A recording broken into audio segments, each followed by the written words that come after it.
Hello guys, welcome back to my YouTube channel for today next video guys. So magluluto tayo guys ng ginataan sibobog.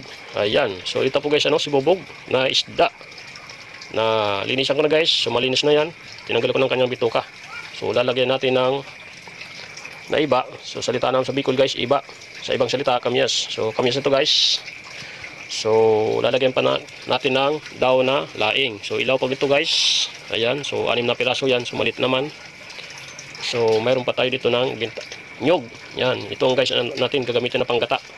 So malit lang ito guys na nyog. So mayroon tayo dito na sibuyas saka luya guys. So ang gagawin ko dito guys sa kamyas, didigdigin ko to at pipigain. So hindi na to guys inugasan. Pakadikdik, pakapiga, so dito na sa gata. So yun na lang po guys ang gagawin natin. Mag-start na tayo guys. So maglinis na tayo. So linisan ko na itong laing saka itong kamyas, saka magkukudkod na tayo ng nyog. So gina po guys. So let's go.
Laing.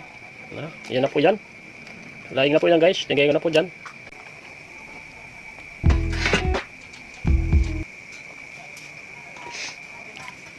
Yan guys. So, lagyan natin itong kamyas na dinurog na.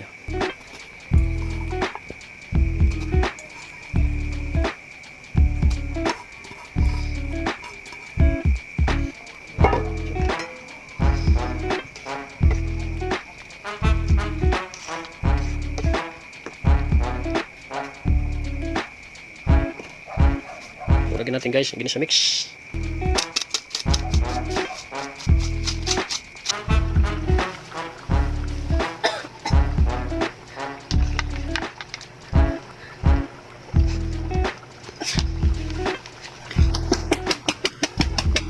Guys, tikman na natin itong luto natin ng ginataan. Kasi bubog. Ayun iba.